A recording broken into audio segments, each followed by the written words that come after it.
আল্লাহ তাআলা ইরশাদ করছেন, ইন্নাল্লাহা ইয়া'মুরু বিল আদলি ওয়াল ইহসান, নিশ্চয় আল্লাহ তাআলা তোমাদেরকে ন্যায় বিচারের আদেশ দেন, সদাচরণের আদেশ দেন, নিকটাত্মীয়দেরকে দানের আদেশ দেন। আদেশ কয়টা?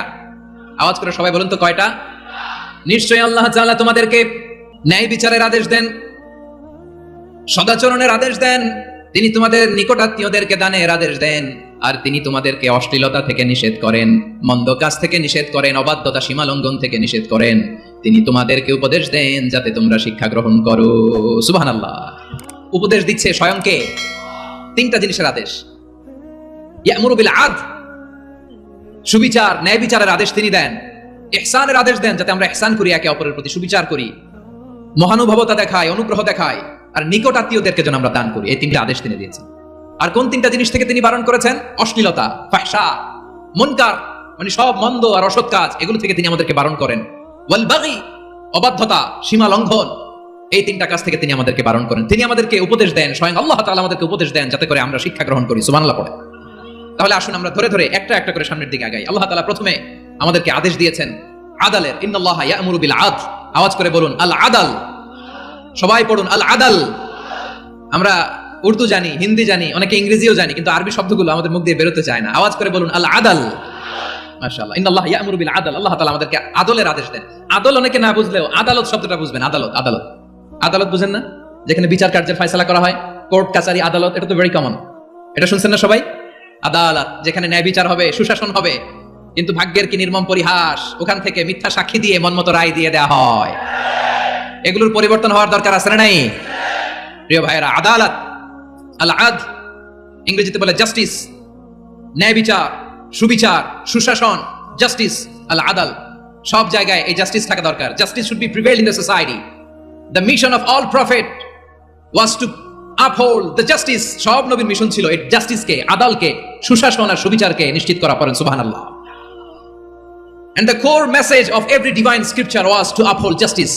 পৃথিবীর সব আসমানি কিতাবের মূল শিক্ষা ছিল এই জাস্টিসকে সমাজে এনশিওর করা, সুবিচার, সুশাসনকে এনশিওর করা। তাহলে প্রিয় ভাইরা, আমরা বুঝতে পারলাম আল আদল শব্দের মানে হচ্ছে ইনসাফ বা সুবিচার বা ন্যায় বিচার। এটা হচ্ছে একটা general meaning, very general meaning. আপনি যদি ইন ডেপথ বুঝতে চান, আরো ভেতরে যান, তাহলে আদল মানে হচ্ছে সমন্বয়, আদল মানে হচ্ছে ভারসাম্য, ব্যালেন্স, আদল মানে হচ্ছে মধ্যম পন্থা। সুবহানাল্লাহ পড়ে। কারণ সব সময় সমান সমান হইলেই সুবিচার হয় না। কথা কি বুঝতেছেন? ইসলামের দ্য কনসেপ্ট অফ আদল, এটা এমন আদল, এটা সব সময় সমান সমান নয়। যখন সমান সমান দেওয়া দরকার, ইসলাম সমান সমান দেয়। যখন ব্যালেন্স করা দরকার, চেক এন্ড ব্যালেন্স, সমন্বয়, ভারসাম্য করা দরকার, তখন ইসলাম ভারসাম্য করে দেয়। এটার নাম আদল। সুবহানাল্লাহ। সহজ করে আপনাদেরকে বুঝাই। যেমন ধরুন, একটা পরিবারের 3 জন সদস্য, স্বামী, স্ত্রী আর সন্তান। তাদের সকালবেলার ব্রেকফাস্টে, স্বামীর সকালের নাস্তায় স্বামীর 3টা রুটি লাগে, স্ত্রীর 2টা লাগে, আর সন্তানের 1টা রুটি লাগে। এখন আমি যদি সমান সমান করে আদল করতে চাই, সবাইকে যদি 3টা করে রুটি দেই, তাহলে স্বামী বেচারার জন্য ঠিক আছে, কি বলেন? কথা কি বুঝতেছেন না কষ্ট হয়ে যাচ্ছে? যদি সমান সমানের নিয়মে আগাই, তাহলে 3টা করে যদি রুটি দেই, স্বামীর জন্য ওকে, কিন্তু স্ত্রীর জন্য 1টা বেশি হয়ে যায়। আর সন্তানের জন্য কয়টা বেশি হয়? আচ্ছা, এই তো বুঝতেছেন, মাশাআল্লাহ। আচ্ছা, 2টা করে যদি সবাই দেই সমান সমান নীতিতে, তাহলে স্ত্রীর জন্য, স্ত্রী বেচারির জন্য ঠিক আছে, কিন্তু স্বামীর কয়টা কম পড়ে? আর সন্তানের বেশি হয়ে যায় কয়টা? আচ্ছা, সমান সমান নীতিতে সবাইকে যদি সকালের নাস্তার জন্য 1টা করে রুটি দেই, সন্তানের জন্য ঠিক আছে, কিন্তু স্ত্রী বেচারির কম পড়ে কয়টা? স্বামীর কম পড়ে কয়টা? 2টা। কথা কি বুঝতেছেন? আর আমি যদি স্বামীকে দেই 3টা, স্ত্রীকে দেই 2টা, আর সন্তানকে দেই 1টা, তাহলে কারো অপচয় হবে না। যার যতটুকু দরকার ঠিক ততটুকুই কাজে লাগবে। চিল্লায় বলেন ঠিক কিনা? এটাই হচ্ছে ইসলামের আদল, যেখানে যার যতটুকু দরকার তাকে সেখানে ঠিক ততটুকু দিয়ে দেওয়ার নামই হচ্ছে আদল। চিল্লায় পড়েন আল্লাহু আকবার। রব্বুল আলামিন বলেন, ইউসিকুমুল্লাহু ফি আওলাদিকুম লিযযাকারি মিসলু হাযযিল উনসায়াইন। আল্লাহ তোমাদেরকে ওসিয়ত করেন, তোমাদেরকে আদেশ দেন, উত্তরাধিকার সম্পদ যখন বন্টন হবে, ছেলেরা যতটুকু পাবে, মেয়ে পাবে তার অর্ধেক। সুবহানাল্লাহ বলেন। দেখেন, ছেলে যতদূর, মেয়ে অর্ধেক, ছেলে ডবল পাবে। আপাত দৃষ্টিতে মনে হয় এখানে অবিচার হয়েছে, কিন্তু আসলে কি অবিচার হয়েছে? আপনি বিয়ের ক্ষেত্রে যান, ওইখানে আবার ছেলে মোহরানা দেয়, মেয়ে সেখানে মোহরানা পায়। তাহলে চেক এন্ড ব্যালেন্স, ভারসাম্য, ব্যালেন্স, মধ্যম পন্থা এখানে আছে না নাই? এটাই হচ্ছে ইসলামের আদল। আল্লাহ তাআলা এই আদলের আদেশ দিয়েছেন, সুবিচার, ন্যায় বিচার, সুশাসন এবং ভারসাম্যের আদেশ দিয়েছেন। প্রিয় ভাইরা, একটি শান্তিময় সমাজ, একটা সমৃদ্ধ সমাজ, একটা মানবিক সমাজ যদি আমরা পেতে চাই, এই আয়াতের মধ্যে যতগুলো পয়েন্ট আছে সবগুলোর বাস্তবায়ন লাগবে। কথা বুঝতে পেরেছেন? বলেন, আওয়াজ করে বলেন, আমরা একটা শান্তির সমাজ চাই কি চাই না? আমরা একটা সমৃদ্ধ বাংলাদেশ চাই কি চাই না? আমরা একটা মানবিক বাংলাদেশ চাই কি চাই না? এই আয়াতে আল্লাহ তাআলা একটা মানবিক সমাজের রূপরেখা টেনেছেন। তার প্রথম কথা হচ্ছে ইন্নাল্লাহা ইয়ামুরু বিল আদল। আল্লাহ তাআলা তোমাদেরকে আদলের নির্দেশনা দেয়, সুবিচার সুশাসনের নির্দেশনা দেয়। যে সমাজে আদল থাকে না সেই সমাজে জুলুম মানুষের ঘাড়ে চেপে বসে। আদলের বিপরীত হচ্ছে জুলুম। আদলের বিপরীত কি? জুলুম বা জাওর, অত্যাচার, অবিচার, বৈষম্য। এই যে বৈষম্য বিরোধী ছাত্র আন্দোলন কেমন পড়ছে? এই যে একজন সমন্বয় একটু দেখা করলো আমার সাথে। জুলুম মানে হচ্ছে বৈষম্য। বৈষম্যের স্থান ইসলামে নাই, অবিচারের স্থান ইসলামে নাই, জুলুমের স্থান ইসলামে নাই। আল্লাহ তাআলা বলেন যে আমি জুলুমকে নিজের জন্য হারাম করেছি এবং তোমাদের জন্য হারাম করেছি। বিশ্বনবী ফরমান, আল্লাহ তাআলা বলেন হাদিসে কুদসিতে, ইয়া ইবাদি ইন্নী হারামতু যুলমা আলা নাফসি ওয়া জাআলতুহু বাইনাকুম মুহাররামান ফালা তাযালামু। আমার গোলামেরা শোনো, নিশ্চয়ই আমি আল্লাহ তাআলা জুলুমকে আমি আমার উপরে হারাম করেছি, অনুরূপভাবে জুলুম করাকে তোমাদের উপরেও হারাম করেছি। ফলে ফালা তাযালামু, তোমরা একে অপরের সাথে জুলুম করো না। নির্দেশনাটা কার? খবরদার, জুলুমের সাথে আমাদের কোনো সম্পর্ক, জুলুমের সাথে ইসলামের কোনো সম্পর্ক নাই। আল্লাহ তাআলা জালিমদের জন্য কঠিন শাস্তি প্রস্তুত করে রেখেছেন। যারা এই আদলকে ভুলুণ্ঠিত করে জুলুমের রাস্তায় হাঁটতে চায় তাদের প্রাপ্য কিয়ামতের ময়দানে বুঝিয়ে দিবে কে? আল্লাহ তাআলা তাদের প্রাপ্যকে বুঝিয়ে দিবেন। এজন্য বিশ্বনবী বলে, খবরদার, তোমরা ইনসাফ করবে, আদল করবে, জুলুম করবে না। আয-যুলমু যুলুমাতুন ইয়াউমাল কিয়ামা, জুলুম কিয়ামতের দিন অন্ধকার হয়ে জালিমের ঘাড়ে চেপে বসবে। আবার বিশ্বনবী বলতেন, ইত্তাকি দাওয়াতাল মাজলুম, খবরদার, তোমরা মজলুমের কান্নাকে ভয় করো। ফা ইন্নাহু লাইসা বাইনাহু ওয়া বাইনাল্লাহি হিজাব, কেননা মজলুমের কান্নার মাঝে আর আল্লাহর আরশের মাঝে কোনো পর্দা থাকে না। বিশ্বাস হয়? কথা বিশ্বাস হয়? এর জলজন্ত প্রমাণ তো আমরা নিজেরাই দেখলাম। হ্যাঁ, মজলুমের কান্না ফুলে ফেপে মহিরুহ হয়ে পাহাড়ের মতো হয়ে বিস্ফোরিত হয়ে জালিমের মসনদকে ছারখাড় করে দিয়েছে। এর প্রমাণ তো আমরা নিজেরাই তো দেখলাম। জালিমের পরিণতি কি হয় আমরা জীবদ্দশাই তো দেখলাম। এমনও কোনো জুলুম নাই যে হয় নাই, ঠিক কিনা বলেন? আহারে জুলুম, আহারে জুলুম। রিসেন্টলি আয়নাঘরের কিছু ছবি প্রকাশিত হয়েছে সোশ্যাল মিডিয়ায়, দেখেছেন আপনারা? ছোট্ট একটা জায়গা, স্বাধীন মানুষকে প্রাণীর মতো, পাখির মতো খাঁচায় বন্দী করে রেখেছে। কখন দিন কখন রাত কিচ্ছু জানে না, কখন দিন কখন রাত কিছু জানে না। বছরের পর বছর কেটে গিয়েছে। এক্সট্রা জুডিশিয়াল কিলিং এর কোনো হিসাব নাই, বিচার বহির্ভূত হত্যা, এনফোর্স ডিসঅ্যাপিয়ারেন্স, গুম, যেটা সবচাইতে বড় মানবতা বিরোধী অপরাধ। কত মানুষ যে গুম হয়েছে তার কোনো ইয়ত্তা নাই। যেই ফ্যামিলির সদস্য গুম হয়েছে তারা কি ওই লোকটার জন্য মাগফিরাতের দোয়া করবে নাকি সুস্বাস্থ্যের দোয়া করবে তারা নিজেরাও জানতো না, কারণ জানে না ও বেঁচে আছে না মরে গেছে। আহা, বিডিআর নওজওয়ানদের যারা ছাড়া পেল দেখলাম, বিনা অপরাধে, কোনো অন্যায় ছাড়া, অপরাধ ছাড়া তাদের জীবন থেকে, তাদের তারুণ্যের, তাদের যৌবনের 15 বছর 16 বছর 17 বছর নাই, 6 মাস বয়সের ছোট বাচ্চাকে রেখে জেলে গেছে।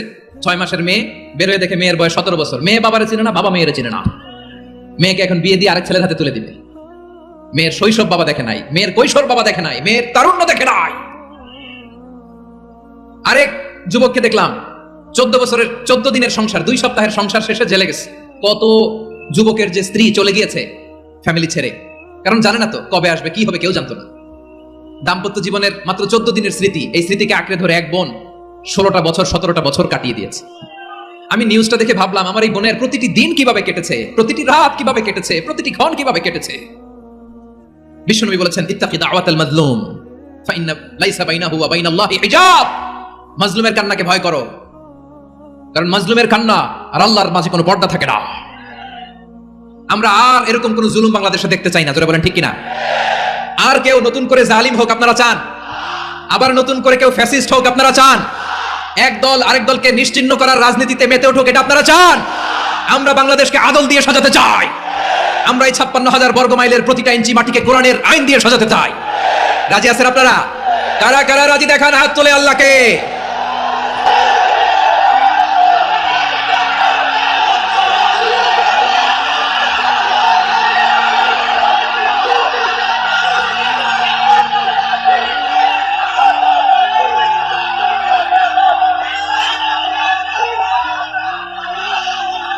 বসুন আমার প্রিয় বীর চট্টলার তৌহিদি মুসলমান, আমরা আর নতুন করে কেউ জালিম হোক এটা চাই না, নতুন করে আবার কেউ ফ্যাসিস্ট হোক আমরা চাই না, এক দল আরেক দলকে নিশ্চিহ্ন করার রাজনীতি করুক আমরা চাই না। আমরা সুশাসনের বাংলাদেশ চাই, আমরা মানবিক বাংলাদেশ চাই, আমরা একটা সমৃদ্ধ বাংলাদেশ চাই, আমরা বিশ্বের বুকে সম্মান নিয়ে মাথা উঁচু করে দাঁড়াতে চাই, ঠিক কিনা বলেন? আল্লাহ বললেন, এটা যদি তোমরা চাও, একটা সমৃদ্ধ সমাজ যদি বিনির্মাণ করতে চাও, মানবিক সমাজ যদি বিনির্মাণ করতে চাও, আমি তোমাদেরকে সেজন্য প্রথমে আদালতের নির্দেশ দিলাম। ইন্নাল্লাহা ইয়া'মুরু বিল আদল, নিশ্চয় আল্লাহ তাআলা তোমাদেরকে ন্যায় বিচার সুশাসন এটার আদেশ দেন। সুবহানাল্লাহ। আদাল, ন্যায় বিচারের আদেশ আল্লাহ তাআলা কোরআনের বিভিন্ন আয়াতে দিয়েছেন। আল্লাহ তাআলা বলছেন, ইন্নাল্লাহা يأمركم أن تؤدوا الأمانات إلى أهلها وإذا حكمتم بين الناس أن تحكموا بالعدل إن الله نعم ما يعظكم به إن الله كان سميعا بصيرا। আল্লাহ তাআলা বললেন, আল্লাহ আদেশ দিচ্ছেন যে ব্যক্তি আমানতের হকদার তার হাতে তোমরা আমানত পৌঁছে দাও, আর যখন তোমরা বিচার কার্য করবে, বিচার ফায়সালা করবে, আদালতের সাথে করো। সুবহানাল্লাহ বলেন, ওয়াইদা হাকামতুম বাইনান নাসি আন তাহকুমু বিল আদল, আদালতের সাথে করবা। আল্লাহ তাআলা বলেন, যারা জাজ হবে, বিচারক হবে, তাদের যদি বাদী বিবাদীর কারোর সাথে শত্রুতা থাকে, কারোর সাথে যদি কোনো ধরনের রেষারেষি থাকে, আল্লাহ বলেন বিচার কার্য করতে যে ওই শত্রুতা রেষারেষির কারণে আদালতের বাইরে যে অবিচার করে বিচার করো না। ওয়ালা ইয়াজরিমান্নাকুম شنآن قوم على ألا تعدلوا اعدلوا هو أقرب للتقوى واتقوا الله إن الله خبير بما تعملون। খবরদার কোন জাতির প্রতি, কোন গোষ্ঠীর প্রতি, কোন গোত্রের প্রতি আক্রোশ যেন তোমাদেরকে ন্যায় বিচার থেকে দূরে সরিয়ে না দেয়, বরং আমি আল্লাহর আদেশ হলো ইদিলু, তোমরা আদল করো, ন্যায় বিচার করো, সুবিচার করো, সুশাসন প্রতিষ্ঠা করো। হুয়া আকরাবু লিত্তাকওয়া, এটাই তাকওয়ার সবচেয়ে কাছাকাছি। সুবহানাল্লাহ বলেন। কোরআনের বিভিন্ন আয়াতে আল্লাহ তাআলা স্পেসিফিকলি ধরে ধরে বিচার করার সময় আমরা যেন আদল করি সেটা বলেছেন। কোরআনের কোন কোন জায়গায় আল্লাহ তাআলা এই আল আদল শব্দটা ব্যবহার করেছেন। আবার একই জিনিস ইনসাফ, সুবিচার, সুশাসন, ন্যায় বিচার, ন্যায়পরায়ণতা বুঝাতে আল্লাহ তাআলা কখনো কখনো আল কিসত শব্দটা ব্যবহার করেছেন। আওয়াজ করে সবাই বলুন আল কিসত। প্রিয় ভাইরা, সবাই আওয়াজ করে আমার সাথে সাথে বলুন আল কিসত। আল্লাহ তাআলা বলেন, ওয়া ইন হাকামতা ফাহকুম বাইনাহুম বিল কিসত ইন্নাল্লাহা ইউহিব্বুল মুকসিতিন। যখন তুমি বিচার করবে, বিশ্বনবীকে উদ্দেশ্য করে অ্যাড্রেস করে বললেন, নবী হে, ইহুদিরা কোনো বিষয়ে মীমাংসার জন্য যদি আপনার দরবারে আসে, যদি বিচার করতে হয়, খবরদার অবিচার করবেন না। ফয়সালা যেটা করবেন কিসতের সাথে করবেন, ন্যায়পরায়ণতার সাথে করবেন, কারণ ইন্নাল্লাহা ইউহিব্বুল মুকসিতিন, নিশ্চয় আল্লাহ রাব্বুল ইজ্জাত ন্যায়পরায়ণশীলদেরকে বড্ড ভালোবাসেন। সুবহানাল্লাহ বলেন। ন্যায়পরায়ণ লোকদেরকে আল্লাহ তাআলা বড্ড ভালোবাসেন। অন্য আয়াতে আল্লাহ তাআলা বলছেন, وَنَضَعُ الْمَوَازِينَ الْقِسْطَ لِيَوْمِ الْقِيَامَةِ فَلَا تُظْلَمُ نَفْسٌ شَيْئًا। আমি কিয়ামতের দিন ন্যায়পরায়ণতার মানদণ্ড স্থাপন করব, যেটাকে আমরা মিজানের পাল্লা বলি। আল্লাহ বলেন, ন্যায় বিচারের মানদণ্ড কিয়ামতের ময়দানে আমি আল্লাহ স্থাপন করব। সেদিন কারো প্রতি বিন্দু পরিমাণ, এক চুল পরিমাণ অবিচার করা হবে না, কোনো অবিচার করা হবে না। সেদিন সুশাসন হবে, সুবিচার হবে, ন্যায়পরায়ণতার সাথে বিচার হবে। আওয়াজ করে পড়েন আল্লাহু আকবার।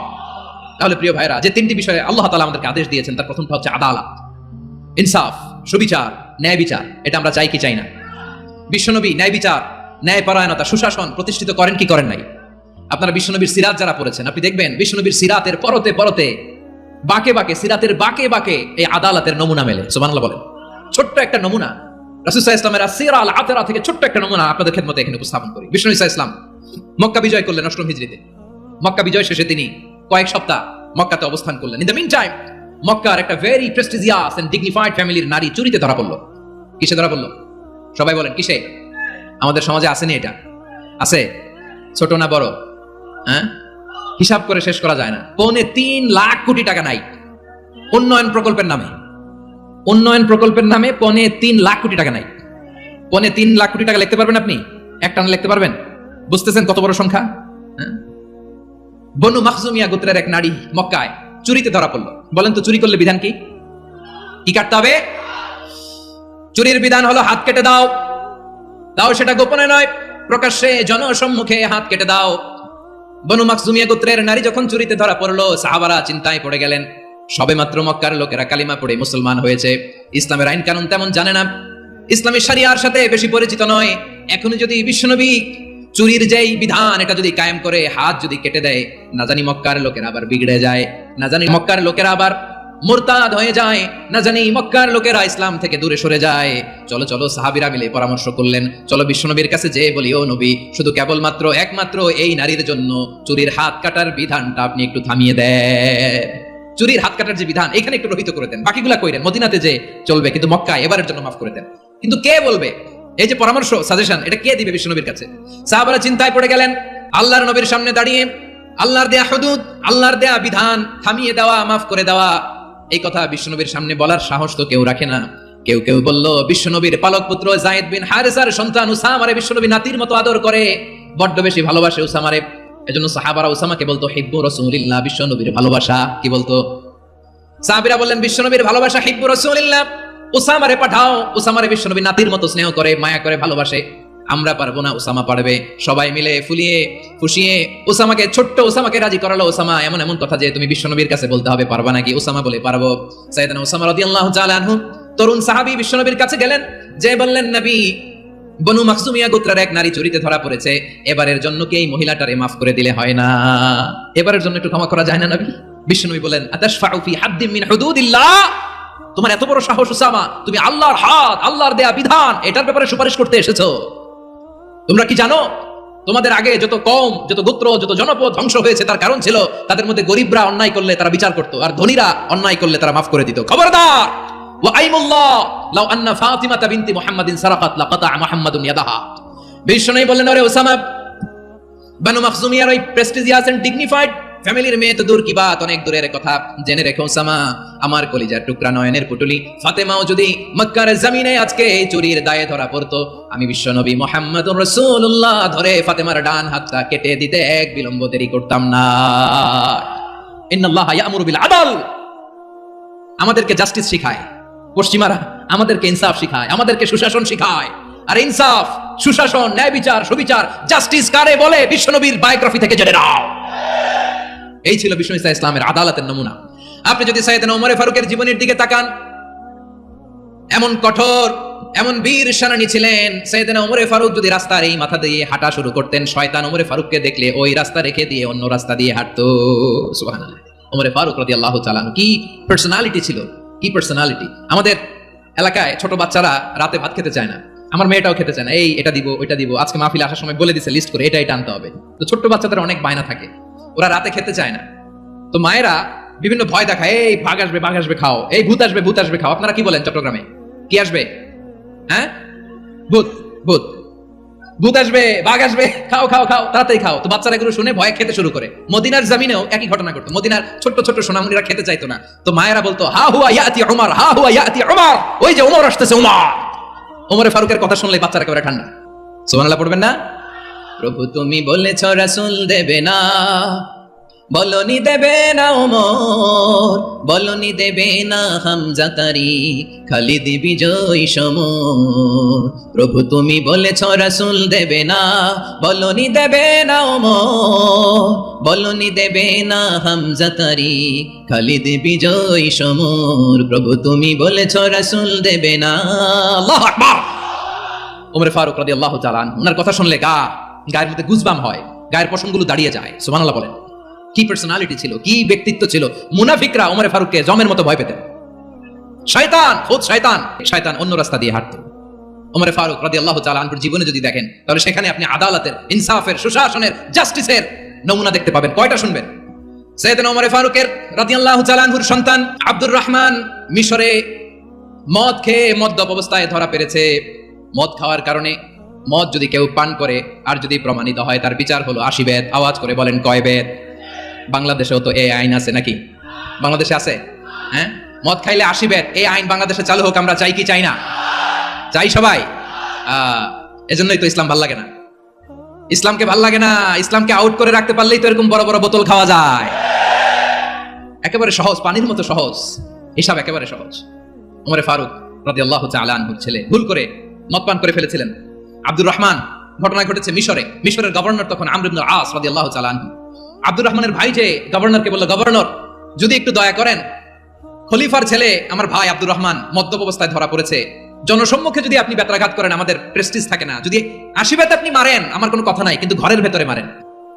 আব্দুর রহমানের ভাইয়ের সুপারিশ শুনে সাইয়েদনা আমর ইবনে আস রাদিয়াল্লাহু তাআলা আনহু রাজি হয়ে গেলেন। ঘরের ভেতরে লোকচক্ষুর আড়ালে 80 বেত তিনি মানলেন। কিন্তু ঘটনাক্রমে এই কথা লুকিয়ে লুকিয়ে ঘরের ভেতরে 80 বেত মারার কথা সাইয়েদনা ওমর ফারুক মদিনা থেকে জানতে পারলেন। মদিনা থেকে তিনি ফরমান জারি করলেন, এই বিচার যেমনটি আমর ইবনে আস আদায় করেছে এটা প্রকৃতপক্ষে আদায় হয় নাই। আসো সবাই মদিনায় আসো, আমর ইবনে আস মদিনায় আসো, আব্দুর রহমান আসো, সবাই আসো, জনসম্মুখে এই বিচার কার্যকর করতে হবে। সাইয়েদনা ওমর ফারুক মসজিদে নববীর পিলারের মধ্যে নিজের ছেলেকে বাঁধলেন, আবার জনসম্মুখে 80টা বেত তার গায়ের মধ্যে মারলেন। মাজমুয়ে ফাতাওয়া ইবনে তাইমিয়া রাহিমাহুল্লাহ উনি এটা নকল করেছেন। এটা সবচেয়ে বিশুদ্ধ মত। আর অনেক মত আছে, মারা গেছে কবরের উপর, ওগুলো বাদই দিলাম। কেমন খলিফা ছিলেন, কেমন খলিফা। পশ্চিমারা তোমরা জাস্টিস আমাদেরকে শেখাও, ইনসাফ কারে বলে সুশাসন আমাদেরকে তোমরা শেখাও। ওমর ফারুক রাদিয়াল্লাহু তাআলা ওই বিচারকে তিনি ধর্তব্য মনে করেন নাই। মদিনাতে এনে আবার জনসম্মুখে আবার 80 বেত মেরেছেন। মিশরে ওমর ফারুক রাদিয়াল্লাহু তাআলা আমর ইবনে আসকে গভর্নর করে পাঠালেন। সেখানে আমর ইবনে আসের ছেলে একটা প্রতিযোগিতায় রানার আপ হয়েছে। এক মিশরি সেখানে চ্যাম্পিয়ন হয়েছে। রানার আপ বুঝতে পেরেছেন তো? রানার আপ সেকেন্ড হয়েছে, এক মিশরি হয়েছে চ্যাম্পিয়ন প্রথম। কিন্তু গভর্নরের ছেলে ও জিততে পারে নাই। ও রাগে ওই মিশরির গায়ের মধ্যে কয়েকটা লাঠি দিয়ে বাড়ি মেরেছে।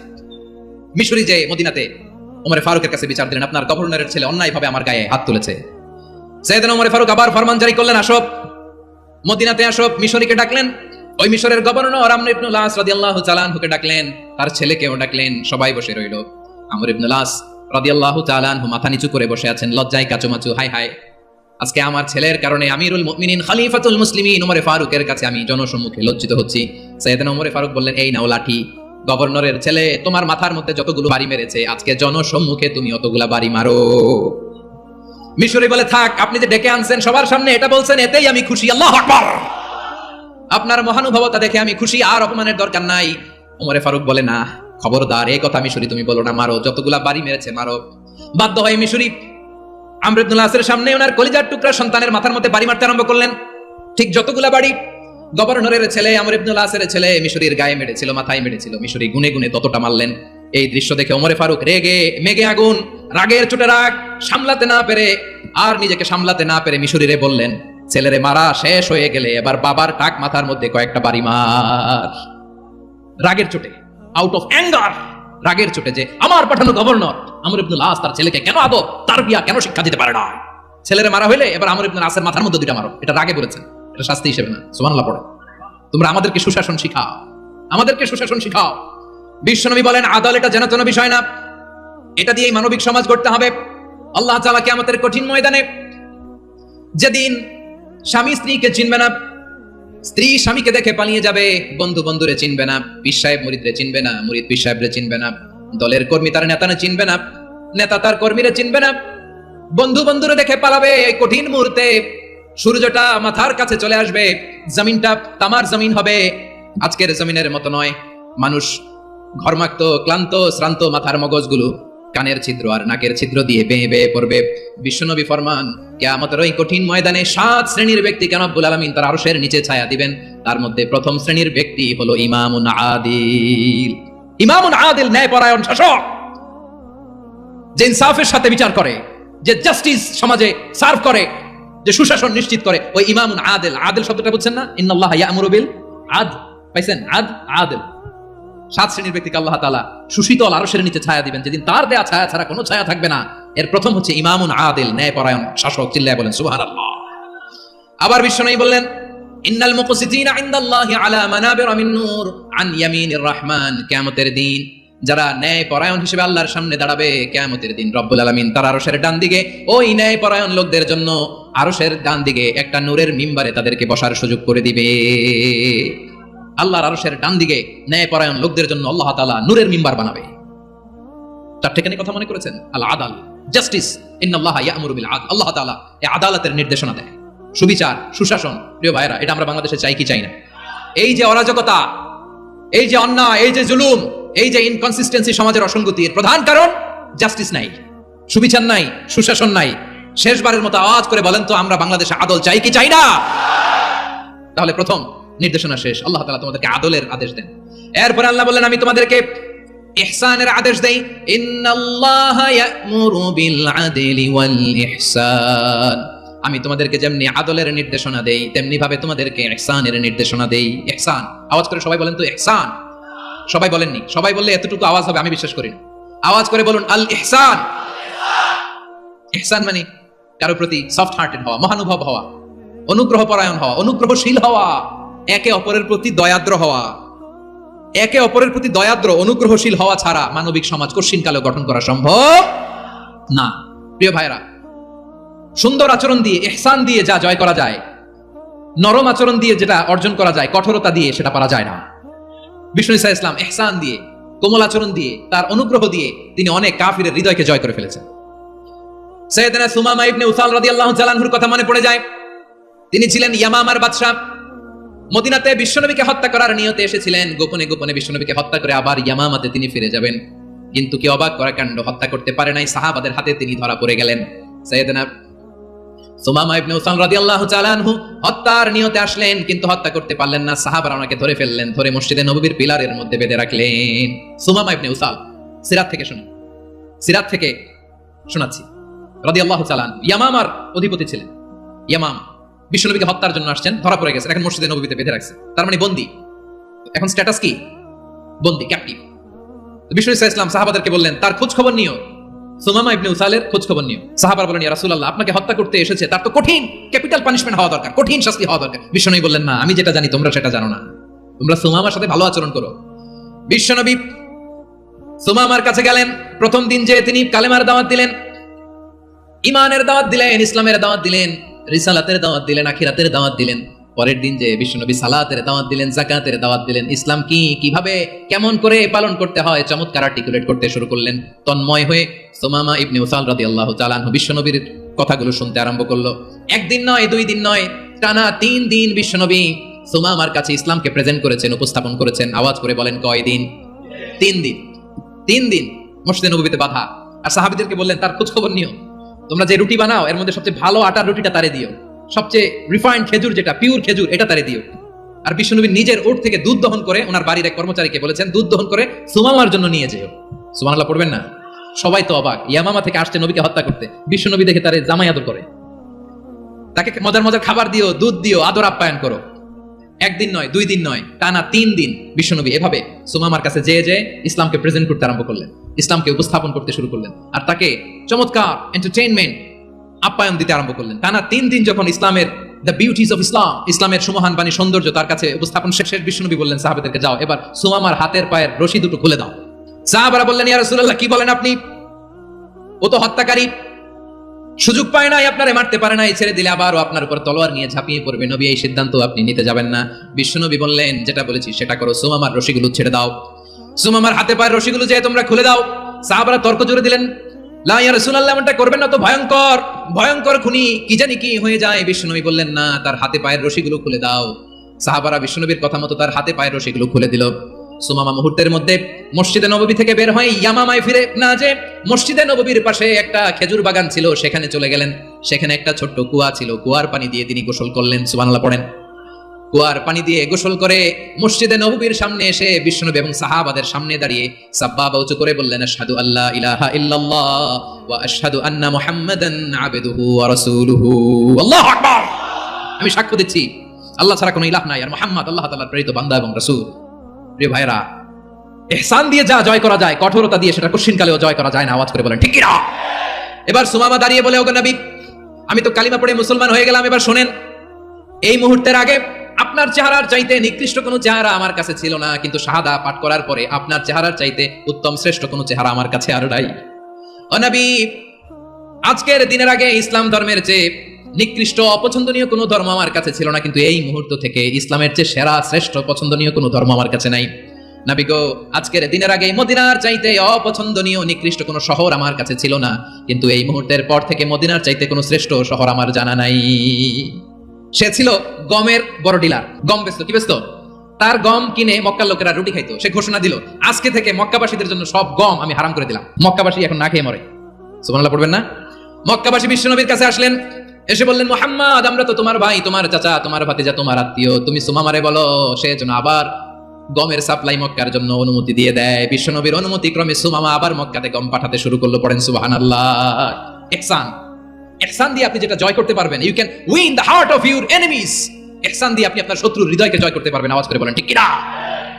এজন্য আল্লাহ বললেন, ওয়া আনফিকু ফি সাবিলিল্লাহি ওয়া লা তুলকু বিআইদিকুম ইলাত তাহলুকা ওয়া আহসিনু ইন্নাল্লাহা ইউহিব্বুল মুহসিনিন। তোমরা আল্লাহর রাস্তায় দান করবে আর নিজেরা নিজেদেরকে ধ্বংসের হাতে ঠেলে দিও না। তোমরা একে অপরের প্রতি ইহসান করবে, কারণ ইহসানকারীদেরকে আল্লাহ বড় ভালোবাসেন। সুবহানাল্লাহ পড়েন। আবার সূরা রহমান আল্লাহ বললেন, হাল জাযাউল ইহসানি ইল্লাল ইহসান ফাবিআইয়ি আলা, সবাই পড়েন, ফাবিআইয়ি আলাই রাব্বিকুমা তুকাযযিবান। ইহসানের প্রতিদান হিসেবে ইহসানই হয়। বিশ্বনবী সুমামার প্রতি যেমন ইহসান করেছেন, সুমামাও ঠিক তেমন ইহসান ফিরিয়ে দিয়েছে। ঠিক কিনা বলেন? তাহলে এক নম্বরে হচ্ছে আদ, ন্যায় বিচার। দুই নম্বরে সবাই বলেন ইহসান, সদাচরণ। ইহসান দুই ধরনের প্রিয় ভাইরা, ইহসান ফিল ইবাদা, ইহসান ফিল মুআমালা। ইহসান ফিল ইবাদা হচ্ছে একাগ্র অনুভবে ইবাদতে ডুব দেওয়া, এর নাম ইবাদতের ইহসান। সুবহানাল্লাহ পড়ুন। বিশ্বনবী বলেন ইহসান মানে কি জানো নাকি? হাদিসে জিবরিলে সাইয়েদনা জিবরিল আলাইহিস সালাম বিশ্বনবীকে বললেন, আখবিরনি আনিল ইহসান। নবী আমাদেরকে বলেন ইহসান মানে কি? বিশ্বনবী বললেন, আনতা আবুদাল্লাহা কাআন্নাকা তারাহু ফাইন লাম তাকুন তারাহু ফাইন্নাহু ইয়ারাক।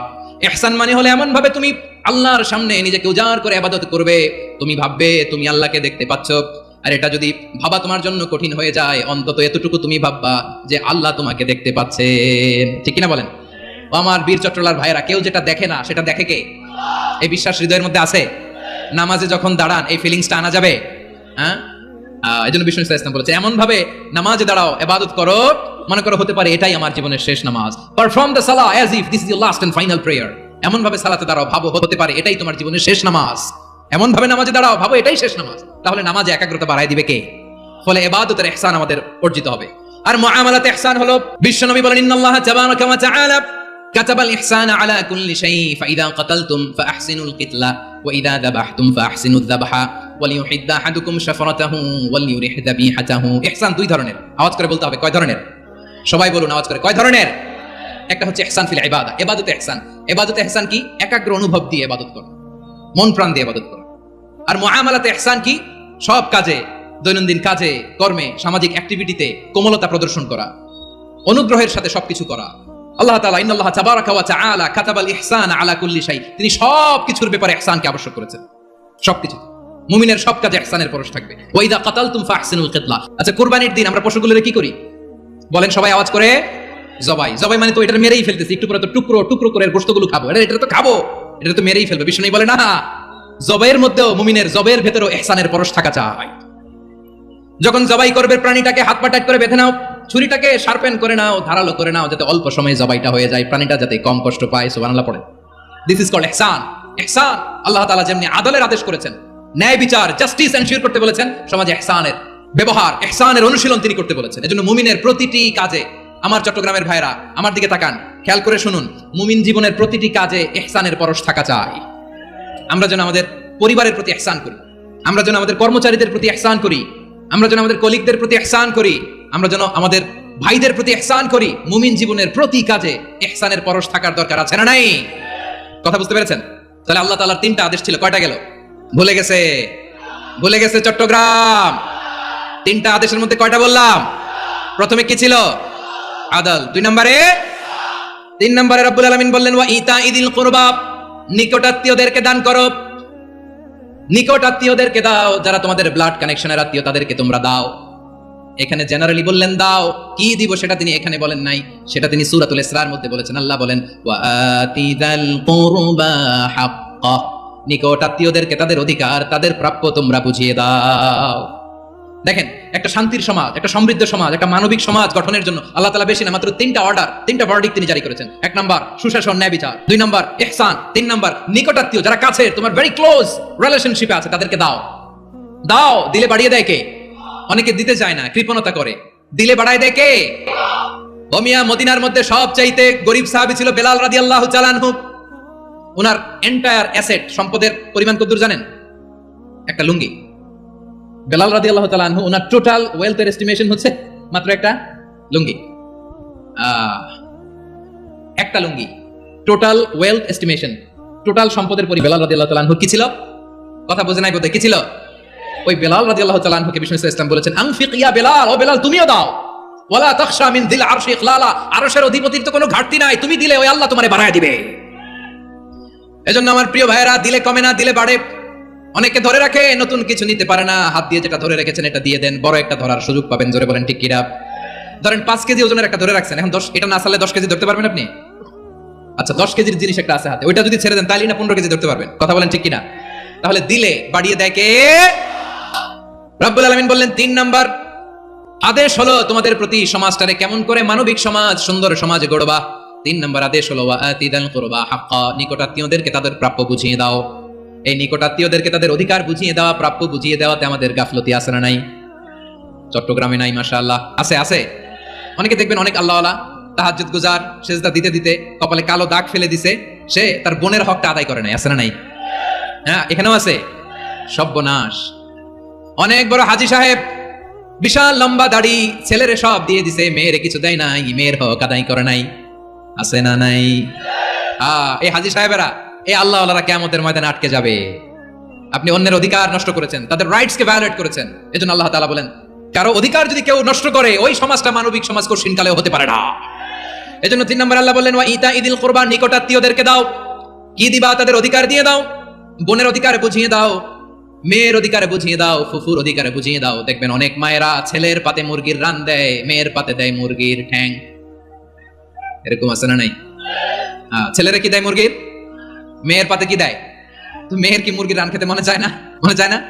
এমনটা করা যাবে না। নিকটাত্মীয়দেরকে অধিকার দিয়ে দাও, নিকটাত্মীয়ের সাথে সুসম্পর্ক রাখো। আদেশটা কার?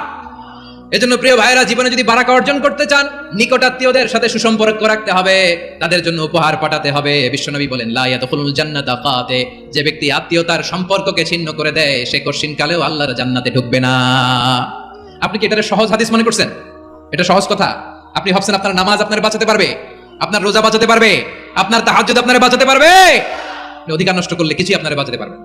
এজন্য নিকট আত্মীয়দেরকে দিতে হবে বেশি বেশি। বিশ্বনবী বলেন, ইন্না সাদাকাতা আলাল মিসকিনি সাদাকা ওয়া আলা যির রাহিমি ইসনাতান সাদাকাতুন ওয়া সিলা। মিসকিনরে দান করলে শুধু দানের সওয়াব হয়, নিকট আত্মীয়কে দান করলে 2টার সওয়াব হয়, সাদাকার সওয়াব হয়, আবার আত্মীয়তার বন্ধন অটুট রাখার সওয়াব হয়ে যায়। আবার বিশ্বনবী বললেন, মান সাররাহু আইয়ুবসাতা লাহু ফি রিজকিহি ওয়া ইউনসা লাহু ফি আসারিহি ফালইয়াসিল রাহিমা, যে ব্যক্তি তার রিজিকের প্রশস্ততা চায় আর হায়াতে বরকত চায়, সে যেন তার আত্মীয়ের সাথে সুসম্পর্ক রাখে। আমার প্রিয় চট্টলার ভাইয়েরা, আমাদের রিজিক বাড়ুক, এটা আমরা চাই কি চাই না? সবাই চান? হ্যাঁ, আমাদের রিজিকে প্রশস্ততা আসুক, চাই কি চাই না? আমাদের হায়াতে বরকত আসুক, আমরা চাই কি চাই না? এই 2টা যদি চান, তাহলে নিকটাত্মীয়দের সাথে সুসম্পর্ক রাখবেন, পারবেন? তাহলে সমাজটারে মানবিক সমাজ বানায় দিবে কে? 3টা আদেশ চলে গেল। কয়টা? আওয়াজ করে বলেন। 1 নম্বরে কি ছিল? 2 নম্বরে? 3 নম্বরে নিকটাত্মীয়দেরকে দান। আমার প্রিয় ভাইয়েরা, আল্লাহ তাআলা 3টা জিনিসের যেমনি আদেশ করেছেন, অনুরূপভাবে 3টা বিষয় তিনি বারণ করেছেন, নিষেধ করেছেন। ওগুলোর কাছেও যাওয়া যাবে। শুনবেন।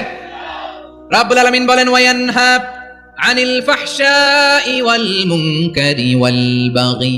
আমি যেমনি 3টি বিষয় আদেশ করলাম, অনুরূপভাবে 3টি বিষয় বারণ করলাম, নিষেধ করলাম। আমার 1 নাম্বার নিষেধাজ্ঞা হলো অশ্লীলতার প্রতি। ফাহশা, ওয়ায়ানহা আনিল ফাহশা, আল্লাহ তাআলা অশ্লীলতাকে নিষেধ করেছেন। কোন জিনিসকে? সবাই বলুন, কোন জিনিসকে? যত ধরনের, যত টাইপের, যত ক্যাটাগরির অশ্লীলতা হতে পারে, সব অশ্লীলতাকে হারাম করেছেন কে? ফাহশা মানে কি? কথায়, কাজে, আচরণে, কমেন্ট, ফেসবুকের কমেন্টসে যত ধরনের নোংরামো আছে, যত ধরনের অশ্লীলতা আছে, এটাকে আরবিতে বলে ফাহশা। এটাকে কি বলে? রাব্বুল আলামিন বলেন, কুল ইন্নামা হারামা রাব্বিয়াল ফাওয়াহিশা মা যাহারা মিনহা ওয়া মা বাতান। ও নবী, আপনি বলে দেন, আমার রব প্রকাশ্য অপ্রকাশ্য, স্পষ্ট কিংবা অস্পষ্ট, দৃশ্যমান কিংবা অদৃশ্যমান সব অশ্লীলতাকে হারাম করেছেন। সব ধরনের অশ্লীলতা হারাম, সব ধরনের।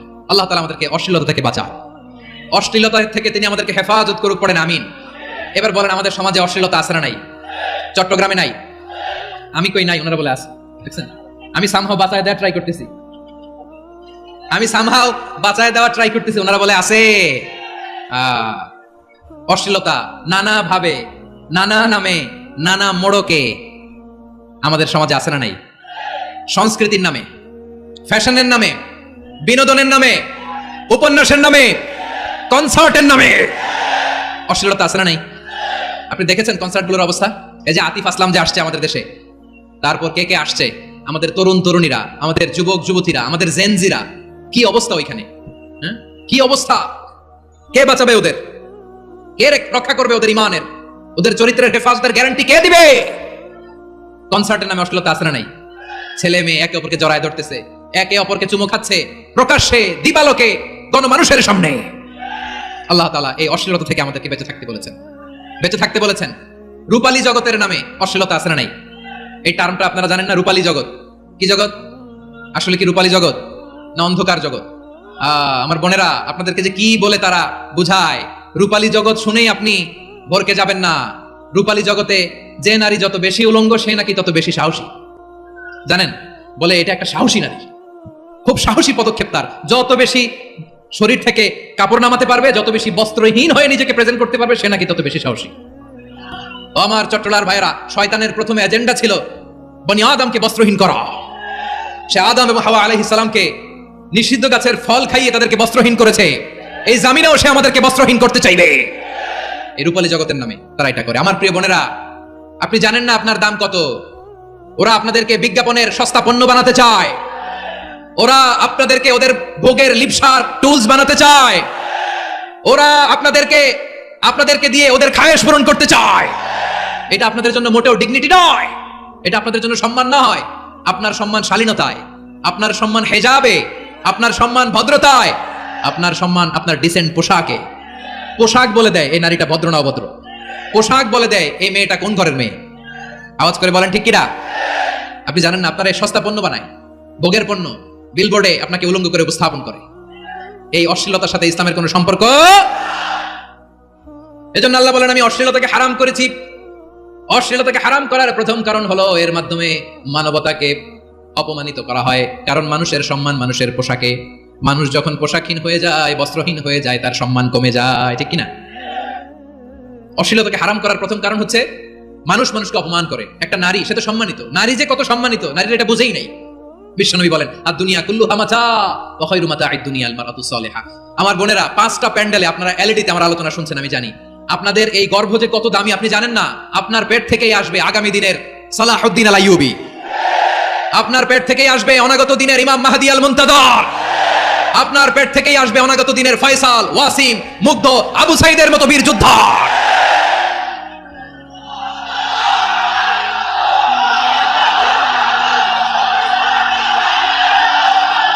আমার প্রিয় বোনেরা, আমার প্রিয় বোনেরা, বিশ্বনবীর কথার ওজন খেয়াল করেন। আর দুনিয়া কুল্লুহা মাতা ওয়া খায়রু মাতা'আদ দুনিয়াল মারাতু সালিহা। দুনিয়ার সবকিছুই অ্যাসেট, এর মধ্যে সবচেয়ে দামি অ্যাসেট নেককার নারী। আপনার গর্ব যে কত দামি আপনি জানেন না। নিজের সময়টাকে কাজে লাগান, কোরআন পড়েন, সুন্নাহ পড়েন। আপনার অনেক দায়িত্ব ঘরে। You are the MD of your family. একটা family it's a very big institution. পরিবার একটা অনেক বড় প্রতিষ্ঠান। And you are the MD of your institution. আপনি এই পরিবারের MD, managing director of your family. এখানে আপনার কত দায়িত্ব। আপনি ছেলেমেয়েদেরকে তারবিয়া করবেন, আপনি আপনার স্বামীর জন্য ঘরটারে জান্নাতের নীড় বানাবেন, আপনার জন্য জান্নাতের ডুপ্লেক্স বাড়ি ওইখানে তৈরি করে রাখবে কে? আপনি যে কত দামি আপনি জানেন না। নারীদেরকে আল্লাহ বানিয়েছেন উচ্চতর করে, নিম্নতর নয়। নারীদেরকে ছোট্ট জিনিস দিলে এটার বড় করে দেয়। নারীদেরকে ভ্রূণ দিলে, শুক্রাণু দিলে নারী এটারে বাচ্চা হিসেবে উপহার দেয়, ঠিক কিনা? বিয়ের মাধ্যমে স্বামী যখন তার শুক্রাণু তার স্ত্রীকে উপহার দেয়, স্ত্রী রিটার্নে কি উপহার দেয়? ফুল ফর্ম বেবি, মানব সন্তান। দেখছেন, আপনি দিলেন একটুকুনি দিছে বিশাল। আপনি যদি নারীকে বাজার এনে দেন, নারী এটাকে সুস্বাদু খাবারে রূপান্তর করে দেয়। আপনি তাকে একটা মুচকি হাসি দিয়ে দেন, সে তার কলিজা দিয়ে দেয়। কিন্তু যদি আপনি তার মনে কষ্ট দেন, সে আপনার জীবনকে জাহান্নাম বানাইয়া দেয়। খবর আছে, নারীর মন বুঝতে পারলে নেয়ামত, বুঝতে না পারলে কিয়ামত, ঠিক কিনা বলেন? আমার প্রিয় বোনেরা, আপনি যে কত দামি আপনি জানেন না। জানেন না আপনি কত দামি, অনেক দামি আপনি। আপনাদেরকে যেন ভোগের সস্তা পণ্য বানাতে না পারে, আপনাদেরকে সচেতন থাকতে হবে, সজাগ থাকতে হবে, কনসার্ন থাকতে হবে। শয়তানের ওই হাতছানির দিকে আর নজর দেওয়া যাবে না। তাহলে কেন আল্লাহ তাআলা এই ফাহশা অশ্লীলতাকে হারাম করলেন? 1 নাম্বার, এতে হিউম্যান ডিগনিটি কমে। 2 নাম্বার, এতে মানুষের অধিকার নষ্ট হয়। আপনি বিয়ে করেছেন, এরে পরকিয়া করেন, ওর সাথে এরকম আছে না নাই? স্ত্রীর অধিকার নষ্ট করেছেন। আপনি বিবাহ সম্পর্কে আবদ্ধ হয়েছেন তার সাথে, আপনি পরকিয়া করেন ওই ছেলের সাথে, আপনি আপনার হাজবেন্ডের সাথে বিট্রে করেছেন। এজন্য আল্লাহ অশ্লীলতাকে হারাম করেছেন। অশ্লীলতাকে হারাম করার আরেকটা কারণ হচ্ছে আল্লাহ তাআলা এই হিউম্যান জেনারেশনকে এটাকে প্রিজার্ভ করতে চায়। হিফজুন নাসল, এটা মাকাসিদুশ শরিয়ার অনেক গুরুত্বপূর্ণ একটা মাকাসিদ, অনেক গুরুত্বপূর্ণ। আপনার নাসাল, আপনার জেনারেশনকে সংরক্ষণ করা। এই যে আসতেছে ফেব্রুয়ারি, কত ফেব্রুয়ারি জানো? এটা কি বিশ্ব ভালোবাসা দিবস? হ্যাঁ, কি দিবস? এই বিশ্ব ভালোবাসা দিবসের সাথে মুসলমানদের কোনো সম্পর্ক নাই। আমার প্রিয় ভাইরা, এই যে আপনি অবৈধ সম্পর্কে জড়ালেন, কেন আল্লাহ অশ্লীলতাকে হারাম করেছে দেখেন। বলতেছিলাম যে এটা আপনার নাসল, আপনার জেনারেশন, আপনার লিনিয়েজ, আপনার বংশকে প্রিজার্ভ করা, কে কার বাবা, কে কার মা, বাবা মা জানা, প্রজন্মকে প্রিজার্ভ করা, এটা ইসলাম ওয়াজিব করে দিয়েছে। এই যে অবৈধ সম্পর্কের কারণে, বিশ্ব বেহায়া দিবসের কারণে, এগুলোর আউটকাম, আউটপুট হিসেবে মাঝে মাঝে ঢাকা মেডিকেলের ডাস্টবিনে নবজাতকের বাচ্চার কান্নার আওয়াজ শুনতে পাওয়া যায়। চট্টগ্রাম মেডিকেলের ডাস্টবিনে নবজাতকের কান্না শুনতে পাওয়া যায়। বীর চট্টলার মুসলমানেরা বুঝতে পারলে আওয়াজ করে বলেন, এই যে চট্টগ্রাম মেডিকেলে যে নবজাতকটা পাওয়া গেল, ওর বাবাকে আমাকে বলেন, ওর বাবাকে, ওর মাকে, ও কোন ফ্যামিলির সন্তান কেউ জানে? আপনি হিউম্যান ডিগনিটিকে অপমান করেছেন না? আপনি তার ভবিষ্যৎকে অন্ধকার করেছেন না? আপনি তার লিনিয়েজকে প্রশ্নবিদ্ধ করে দিয়েছেন না? এই জন্য আল্লাহ তাআলা অশ্লীলতাকে আমাদের জন্য হারাম করে দিয়েছেন। পড়েন সুবহানাল্লাহ। এই জন্য রাব্বুল আলামিন বলেন, কুল ইন্নামা হারামা রাব্বিয়াল ফাওয়াহিশা মা যাহারা মিনহা ওয়া মা বাতান। প্রকাশ্য অপ্রকাশ্য সব অশ্লীলতাকে হারাম ঘোষণা করে দিয়েছে কে? আবার দুনিয়ার বুকে যারা অশ্লীলতার প্রসার করে তাদের জন্য শাস্তি মজুদ রেখেছে কে? রাব্বুল আলামিন বলেন, ইন্নাল্লাযীনা ইউহিব্বুনা আন তাশিআল ফাহিশাতু ফিল্লাযীনা আমানু লাহুম আযাবুন আলীমুন ফিদ দুনিয়া ওয়াল আখিরাতি ওয়াল্লাহু ইয়ালামু ওয়া আনতুম লা তা'লামুন। নিশ্চয়ই যারা বিশ্বাসীদের মাঝে অশ্লীলতার প্রচার প্রসার করতে চায় তাদের জন্য আমি মর্মন্তুদ শাস্তি প্রস্তুত করে রেখেছি, দুনিয়াতেও রেখেছি, আখিরাতেও রেখেছি। ঘোষণাটা কার? যারাই নাটকের নামে, সিনেমার নামে, রূপালী জগতের নামে, মুভির নামে, ওটিটি প্ল্যাটফর্মের নামে আমার সমাজে অশ্লীলতা ছড়াতে চায় তাদের জন্য কঠিন মর্মন্তুদ শাস্তি মজুদ রেখে দিয়েছে কে? ও আমার বোনেরা, এখনো আপনি জাগবেন না? এখনো আপনার চিন্তার দুয়ারে এখনো নাড়া পড়ে নাই? ওরা আপনাকে উলঙ্গ বানাতে চায়, ওরা আপনাকে আইটেম গার্ল বানাতে চায়। এজন্য ইসলাম অশ্লীলতাকে হারাম করেছে। হারাম। ইসলাম বলেছে যোজন যোজন দূরে থাকো, ওরা বলে না কাছে আসো, কাছে আসার গল্প, ক্লোজ আপ ওয়ান, কাছে আসার গল্প আছে না? নাই? চট্টগ্রামে তো এগুলো নাই মাশাআল্লাহ। হ্যাঁ, এখানেও আছে ক্লোজ আপ ওয়ান, কাছে আসার গল্প। আল্লাহ বলেন ওয়ালা তাকরাবুজ জিনা, কাছেও এসো না, জিনা থেকে যোজন যোজন কিলো দূরে থাকো, ওরা বলে কাছে আসার গল্প। আমার বীর চট্টলার ভাইয়েরা, কাছে আসতে হলে আমরা কোরআনের কাছে আসবো, কাছে আসতে হলে নবীর কাছে আসবো, কাছে আসার গল্প হবে আমার রবের কাছে আসার গল্প। চিল্লায় বলো ঠিক কিনা? আওয়াজ করে বলুন, অশ্লীলতার সাথে আমাদের কোনো সম্পর্ক? আমরা এই সমস্ত ক্লোজ আপ ওয়ান, কাছে আসার গল্পের প্রোগ্রামে যাব? আমরা কোন ধরনের অশ্লীল কন্টেন্ট সোশ্যাল মিডিয়ায়, টিভিতে দেখব? কি যুগ যে আমরা কাটাচ্ছি আপনি কল্পনা করতে পারবেন না। নারী পুরুষের বস্ত্রহীন যুগল দৃশ্য, এটাকে দিয়ে ওরা কোটি ডলারের ইন্ডাস্ট্রি বানিয়েছে। পুরো মানব ইতিহাসে এরকম জঘন্য সময় মানব ইতিহাস পার করে নাই। শরীফ থেকে শরীফা শুনছেন আপনারা? দেখতে পুরুষ, আসলেই পুরুষ, সুস্থ একজন পুরুষ, 4 সন্তানের বাবা, বলে আমি মনে মনে নারী। দেখতে নারী, সুস্থ নারী, আসলেই সে দিব্যি একজন নারী, বলে আমি মনে মনে পুরুষ। সুস্থ পুরুষ তার বায়োলজিক্যাল গ্রোথকে হরমোন দিয়ে স্টপ করে দিয়ে সে সার্জারি করে নারী হতে চায়। সুস্থ নারী পুরুষ হতে চায়। পুরুষ পুরুষের প্রতি সেক্সুয়ালি আকর্ষণ বোধ করে। এটা লূত আলাইহিস সালামের কওমের মধ্যে ছিল। এটাকে আল্লাহ কোরআনে ফাহিশা বলেছেন। ওয়ালুতান ইয قال لقومه أتأتون الفاحشة ما سبقكم بها من أحد من العالمين। লূত আলাইহিস সালাম বললেন, তোমরা কি এমন এক অশ্লীল কার্যক্রমে ডুব দিলে নাকি যেটা গোটা বিশ্বের কেউ কখনো করে নাই, তোমরাই প্রথম করেছো। পড়েন নাউযুবিল্লাহ। এই পশ্চিমের এই রোগ আমার দেশে যেন আসতে না পারে, আমাদের সজাগ থাকতে হবে। প্রিয় ভাইরা চিল্লায় বলেন ঠিক কিনা? পশ্চিমের অবস্থা ভয়ঙ্কর। পাশ্চাত্যে আমি যুক্তরাষ্ট্রে ছিলাম অনেকদিন, কয়েক মাস, বিভিন্ন স্টেটে ঘুরেছি। গার্ডিয়ানরা উদ্বিগ্ন, ছেলে মেয়েদেরকে, ছোট্ট ছেলে মেয়ে, ওদেরকে জিজ্ঞেস করে তুমি how do you feel right now inside yourself, তুমি ভিতরে ভিতরে কেমন ফিল করো, তোমার কি ছেলে ছেলে লাগে না মেয়ে মেয়ে লাগে? আচ্ছা বলেন, এই ছোট্ট বাচ্চাটা ওকে এগুলো জেন্ডার অ্যাসাইনমেন্ট বলতে এগুলো কিছু বুঝে? এইভাবে মিসগাইড করা হচ্ছে। কৌতূহল বশত ছোট্ট ছেলে যদি বলে আমার তো মেয়ে মেয়ে লাগে, তখন বলে যে না তুমি মেয়ে, ছেলে না। মা বাবা বাধা দিলে ওকে আলাদা গভর্নমেন্ট হাউসে নিয়ে যায়। ভয়ঙ্করতম অবস্থা। আমরা একটা সময় শুনতাম যে হুজুর আমার ছেলেটা খুব ভালো, হাফেজে কোরআন, আল্লাহওয়ালা। হুজুর আমার ছেলে দাড়ি রাখছে, আল্লাহওয়ালা। হুজুর আমার ছেলে 5 ওয়াক্ত সালাত জামাতের সাথে পড়ে, তার মানে আল্লাহওয়ালা। পশ্চিমে যে আমি কি শুনছি জানেন? ওরা বলে হুজুর আমার ছেলেটা ইউনিভার্সিটির একটা মেয়ের সাথে প্রেম করে, ও খুব আল্লাহওয়ালা, হুজুর দোয়া করবেন। এর কারণ ওদের কাছে আল্লাহওয়ালার ক্রাইটেরিয়া হচ্ছে হুজুর আমার ছেলেটা আরেক ছেলেরে পছন্দ করে নাই, আমার মেয়েটা আরেক মেয়েকে ভালোবাসে নাই, এজন্য আমার ছেলেটা আল্লাহওয়ালা, হুজুর ওর জন্য একটু দোয়া করে দিয়েন। কি চ্যালেঞ্জ ওরা ফেস করতেছে। ওনার ছেলে যে আরেক ছেলেরে বিয়ে করবে না, এটাতেই উনি খুশি যে আলহামদুলিল্লাহ আমার ছেলেটা একটা মেয়েরে ভালোবাসে, আমার মেয়েটা একটা ছেলেরে ভালোবাসে, মানে এটা খুব আল্লাহওয়ালা। নাউজুবিল্লাহ পড়তে পারলেন না? এজন্য অশ্লীলতার সাথে আমাদের কোনো সম্পর্ক। রাব্বুল আলামিন বলেন ওয়ায়ানহা আনিল ফাহশাই ওয়াল মুনকারি ওয়াল বাগি, তিনটা জিনিসকে আমি নিষিদ্ধ করলাম। এক নাম্বার হলো ফাহশা, অশ্লীলতা। দুই নম্বরে হলো মুনকারের সমস্ত মন্দ কাজ। আপনাদের মনোযোগ আছে না? শেষ করে দিব? আর 2-1 মিনিট শুনবেন? আচ্ছা বলি তাহলে, আর 2-1 মিনিট। তাহলে নিষেধাজ্ঞা জারি করেছেন তিনটা জিনিসের উপর। এক নাম্বার কি? ফাহশা, অশ্লীলতা। দুই নাম্বার মুনকার। মুনকার মানে হচ্ছে যত মন্দ কাজ, খারাপ কাজ, বাজে কাজ, এটার বলে মুনকার। এটার কি বলে? আপনারা পড়ছেন না, তা'মুরুনা বিল মা'রুফি ওয়া তানহাউনা আনিল মুনকার। ভালো কাজের আদেশ, সৎ কাজের আদেশ, অসৎ কাজের নিষেধ। মুনকার, মুনকার হচ্ছে মানুষের স্বাভাবিক বিবেকবোধ যেটাকে খারাপ বলে, ওইটাই মুনকার। পৃথিবীর সব আসমানি গ্রন্থ যেটাকে খারাপ বলেছে, মানুষের স্বাভাবিক বিবেকবোধ যেটাকে খারাপ বলেছে, এগুলো সব মুনকার। যেমন ইফতিজিং, এটা কি ভালো না খারাপ? মজুদদারি, খাদ্যে ভেজাল দেওয়া, ওজনে কম দেওয়া, মাছে ফরমালিন মিশানো, চাঁদাবাজি, টেন্ডারবাজি, দখলবাজি, এগুলো আমাদের স্বাভাবিক বিবেকেই বলে এগুলো খারাপ, এগুলো হচ্ছে মুনকার। আল্লাহ তাআলা এই মুনকার থেকে আমাদেরকে বেঁচে থাকতে বলেন, না শয়তান এই মুনকারের প্রতি আমাদেরকে উদ্বুদ্ধ করে। আল্লাহ তাআলা বললেন ইয়া আইয়ুহাল্লাযীনা আমানু লা তাত্তাবিউ খুতুওয়াতিশ শাইতান ওয়া মান ইয়াত্তাবি' খুতুওয়াতিশ শাইতানি ফাইন্নাহু ইয়া'মুরু বিল ফাহশাই ওয়াল মুনকার। আল্লাহ বললেন আমার গোলামেরা শোনো শোনো, ও আমার বিশ্বাসী বান্দারা খবরদার, তোমরা কশিনকালেও শয়তানের পদাঙ্ক অনুসরণ করবে না, কারণ শয়তান তোমাদেরকে অশ্লীলতা এবং মন্দ কাজের দিকে উদ্বুদ্ধ করে। আমাদের কাজ হচ্ছে শয়তান আমাদেরকে যেদিকে নিতে চায় আমরা তার উল্টা দিকে যাব, ঠিক কিনা বলে? শয়তান এই মন্দ কাজকে আমাদের কাছে বিউটিফাই করে, চাকচিক্যময় করে আমাদের সামনে উপস্থাপন করে। এজন্য আল্লাহ বলেন মুনকারকে থামাতে হবে, মুনকার প্রতিরোধ করতে হবে। মুনকার প্রতিরোধের দায়িত্ব শুধু আমাদের নাকি? শুধু আপনার খতিব সাহেবের, ইমাম সাহেবের, নাকি মুসলিম উম্মার সবার? আওয়াজ করে বলুন, মুনকার অসৎ কাজ প্রতিরোধের দায়িত্ব কার? রাব্বুল আলামিন বলেন কুনতুম খায়রা উম্মাতিন উখরিজাত লিন-নাসি তা'মুরুনা বিল মা'রুফি ওয়া তানহাউনা আনিল মুনকার। তোমাদেরকে শ্রেষ্ঠ জাতি করে জমিনের মধ্যে আবির্ভূত করা হয়েছে যাতে করে তোমরা জমিনের ভেতরে সৎ কাজের আদেশ করতে পারো আর অসৎ কাজের নিষেধ করতে পারো। উম্মাহ কুনতুম খায়রা, তাহলে গোটা উম্মার দায়িত্ব, এটা বুঝতে পারছেন তো? আচ্ছা আরো নিচে আসেন। এরপরে আল্লাহ বলেন শুধু উম্মাহ না, এই জমিনের রাজত্ব আমি যাদের হাতে দেই, এই জমিনের মালিক আমি যাদেরকে বানিয়ে দেই, যাদেরকে আমি সরকারের দায়িত্ব দেই, তাদেরকেও মুনকারের প্রতিরোধের দায়িত্ব দিয়েছে কে? আল্লাহ বলেন যারা ক্ষমতার মসনদে বসেছে তাদেরকে 4 দফা কর্মসূচি আমি আল্লাহ দিলাম। আওয়াজ করে বলেন কয় দফা?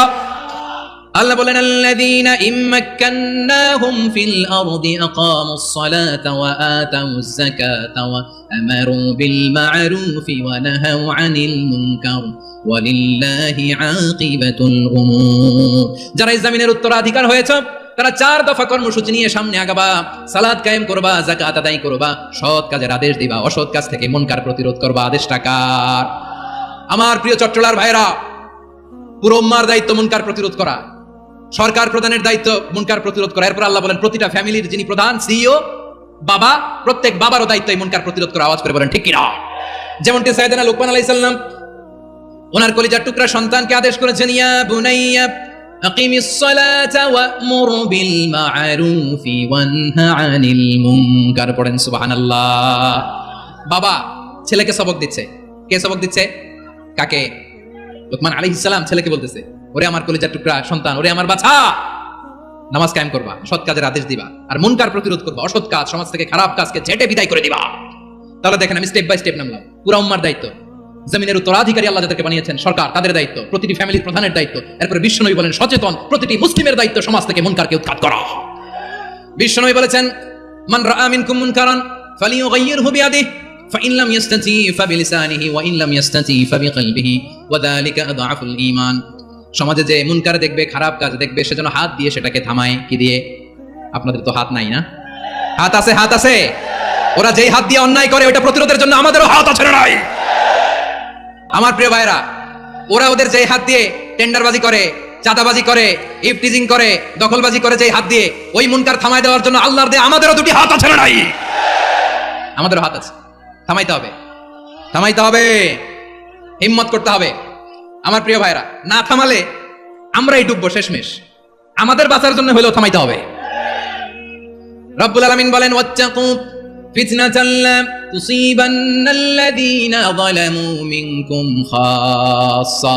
ও আমার গোলামেরা, ওই আযাবকে ভয় করো যে আযাব যখন আমি জমিনের বুকে পাঠাই শুধু জালেমদেরকেই মারি না, আলেমদেরকেও মারি।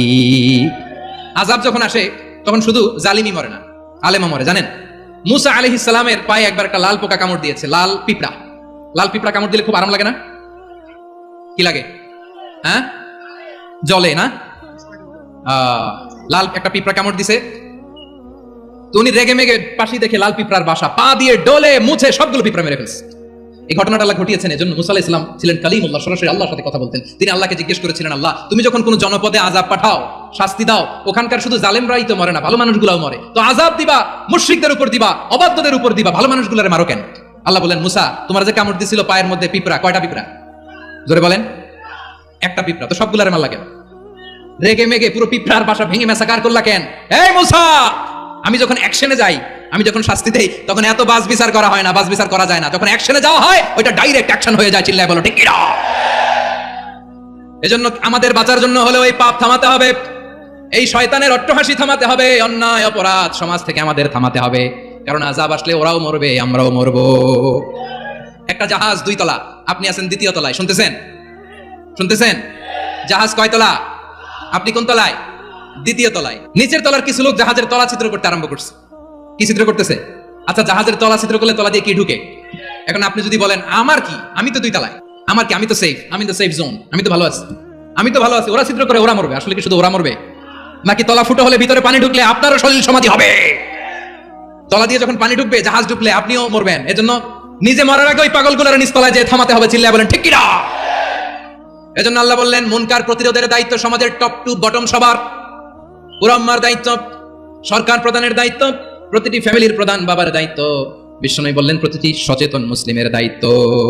এজন্য মুনকার প্রতিরোধ করার দরকার আছে না নাই? সমাজে এই যে ইফটিজিং হয়, আপনার বোনের বয়সী একটা মেয়েকে কিছু বকাটে টিটকারি করে, এই বলে সেই বলে, নোংরা কথা বলে, রাস্তায় দেখেও আপনি পাশ দিয়ে না দেখার মতো চলে যান কেন? আপনি দাঁড়ান না কেন? আপনি দাঁড়ালেই তো থেমে যাবে, কারণ সত্যের যে শক্তি, তার সামনে মিথ্যা মুখ থুবড়ে পড়ে। আপনার সামনে ও কিছুই না, নাথিং। আপনি দাঁড়ান, ওকে প্রশ্ন করেন যে আমার বোনকে তুমি ডিস্টার্ব করো কেন? আপনাকে দেখে আরো 5 জন দাঁড়াবে, 5 জনকে দেখে আরো 10 জন দাঁড়াবে। আমাদের নীরবতা আর আমাদের নিশ্চুপ থাকাই জালিমদেরকে আরো শক্তিশালী জালিম বানিয়েছে। এজন্য মুনকার প্রতিরোধের দায়িত্ব আমাদের সবার। টেন্ডারবাজি, চাঁদাবাজি, দুর্নীতি, অপরাধ, দখলদারিত্ব, মজুদদারি, এগুলো সবকিছু একসাথে প্রতিরোধ করতে হবে। ঠিক কিনা বলেন? একটা মানবিক সমাজ যদি চাই, প্রতিরোধ করতে হবে। প্রিয় ভাইয়েরা, আল্লাহর শপথ নিয়ে বলি, এই নাসিহাতগুলো সবার জন্য, সব দলের জন্য, সব মতের মানুষের জন্য। আমরা কোনো দলের প্রতি মানুষকে ডাকি না, আমরা ডাকি ইসলামের দিকে। সব দলের, সব মতের, সব মানুষদেরকে আমরা আহ্বান জানাই, আসুন আমরা একটা সুন্দর সমাজ বিনির্মাণ করি। এই যে নতুন বাংলাদেশের এক সুযোগ এসেছে, আর জীবনে হয়তো আসবে না, সামনের 100 বছরে এই সময় আসবে না। আসুন দেশটাকে আমরা সাজাই, আসুন আমরা দুর্নীতি বন্ধ করি, আসুন আমরা চাঁদাবাজি বন্ধ করি, আসুন আমরা দখলদারিত্ব বন্ধ করি, আসুন আমরা এক দল আরেক দলকে নিশ্চিহ্ন করার যে রাজনীতি, এটা বন্ধ করি। সব দলের প্রতি আমার আহ্বান, যে কোনো দলে এই প্র্যাকটিসটা থাকার দরকার আছে না নাই? চাঁদাবাজদের সাথে আপনারা নিজেদেরকে মুক্ত ঘোষণা করবেন যে এরা আমার দলের কর্মী হতে পারে না। আমরা চাঁদাবাজ মুক্ত বাংলাদেশ চাই, জুলুম মুক্ত বাংলাদেশ চাই, ফ্যাসিজম মুক্ত বাংলাদেশ চাই, গুণ খুন খারাপি মুক্ত বাংলাদেশ চাই। আমরা নতুন ভোরের বাংলাদেশ চাই। ওই বাংলাদেশ পাওয়ার জন্য মুনকার প্রতিরোধে, অন্যায় প্রতিরোধে যদি বাঘের বাচ্চার মতো, আবু সাইদের মতো 2 হাত উঁচু করে, বুককে টান টান করে প্রসারিত করে দাঁড়াতে হয়, রাজি আছো মুসলমান? কারা কারা রাজি? আল্লাহকে হাত দেখিয়ে প্রতিজ্ঞা করো।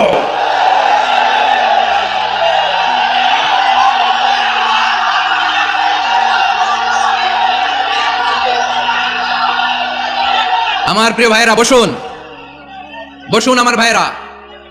রাব্বুল আলামিন বলেন, ওয়ায়ানহা আনিল ফাহশাই ওয়াল মুনকারি ওয়াল বাগি ইয়াইদুকুম লাআল্লাকুম তাযাক্কারুন। আল্লাহ বললেন, আমি অশ্লীলতাকে নিষেধ করি, আমি সব ধরনের মন্দ কাজকে নিষিদ্ধ করি, সব শেষে আমি সীমা লঙ্ঘনকে তোমাদের জন্য নিষিদ্ধ করি।